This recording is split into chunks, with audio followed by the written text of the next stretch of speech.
Alright guys, so it's been a long time since I've uploaded a video. I'm taking you right now to our race trailer. We decided to kick the channel back up for a very special build we've been working on for the past 5 months. So for those of you that don't know, once I got out of audio, I kind of started dabbling and getting into the professional motorsports world. And not too long ago I started my own team, and here we are. We're gonna just jump right into it. We've primarily worked on the Praga R1T, if you've seen it on social media, or a couple videos I have on the channel of that. But this one here is very different. So we're gonna go take a look at it. I'm gonna show you guys real quick. And we decided to take this as an opportunity to start the channel back up and kind of take you along the journey of this build and just where we go with it. So here she is, Praga number 20. Driven and owned by Peter Buczynski. So this car here, you've probably seen it on our social media if you follow us. It was all white with orange accents, and back in December at Sebring we had a engine failure. We came back, rebuilt the car, stripped the car down, and while we're at it we said why not execute some of these upgrades we were discussing for the past few months and go ahead and give the car a nice livery. So we got the gunmetal-ish gray, if you want to call it that, with the black and white accents. So it kind of matches the trailer, matches our uniform, and also he has a Daytona gray pearl Audi R8, and they all just blend really well. So while we're at it, we decided to take some further steps in developing the platform and kind of pushing the limits of the chassis kind of further than anyone's ever been so far. So normally with the Praga, when you get a brand new Praga from the factory, the setup it comes with is the engine is a Renault F4R. It's the 2-liter turbo, 4-cylinder.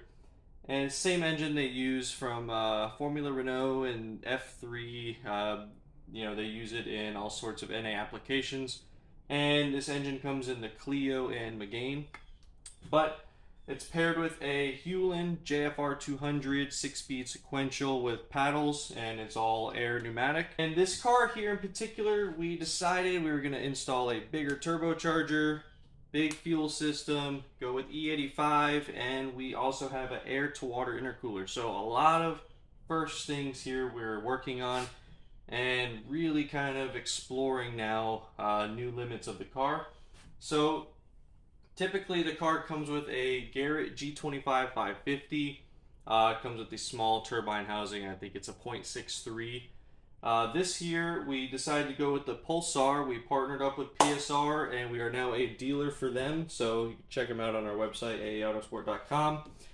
We have the 5455G, which is, in other words, the G30 660.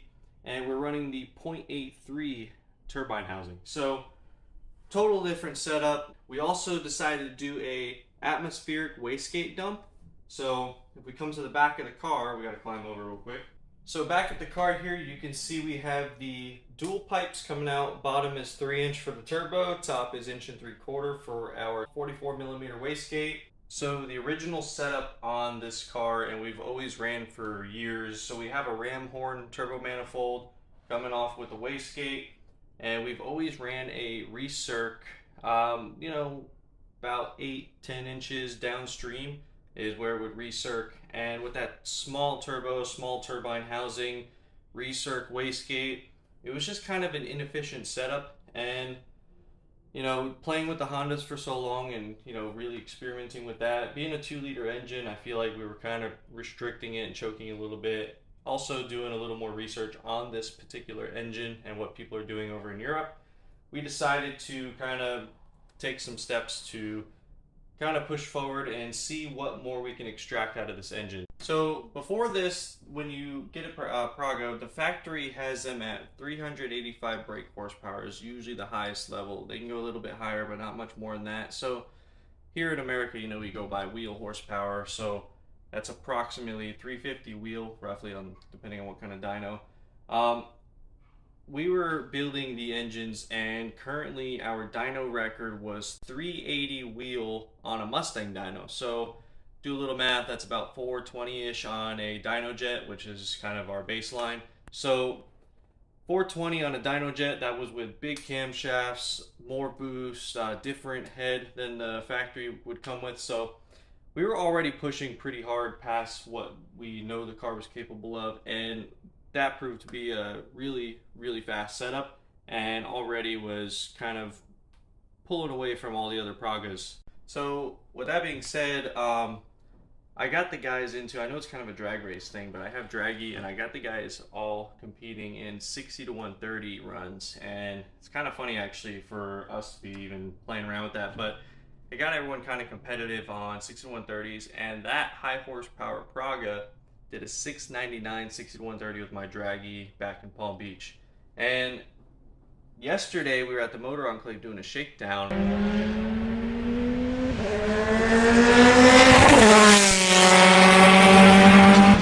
And we just started ramping the boost in. Nothing crazy, we're still on pump gas.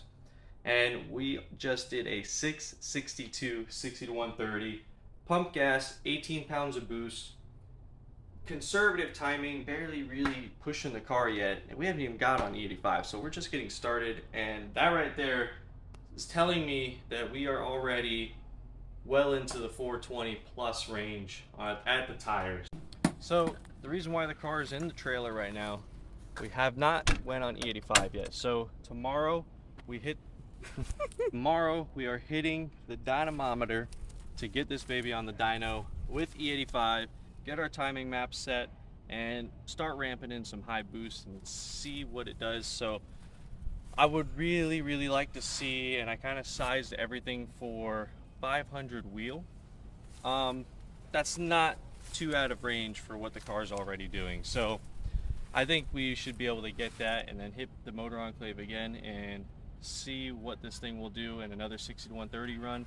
But at the end of the day, all that stuff doesn't matter. The reason why I was inspired to even start pushing the car more than we already are, so we run in NASA Super Unlimited, and for those of you that maybe watch KSR or any of those guys, NASA is a club racing organization here in the US, and that's primarily what we compete in here because we don't really have any professional organizations or series to race in. So with this car, we get thrown in a class that's super unlimited. It's really just a money game. It's bring whatever and build whatever, buy whatever. So we're driving against anything from Lingenfelter supercharged Vets making 800 horsepower to Cadillac DPI or LMP3 cars. Pretty much anything goes. So we hold our own. We have a front running car in the class.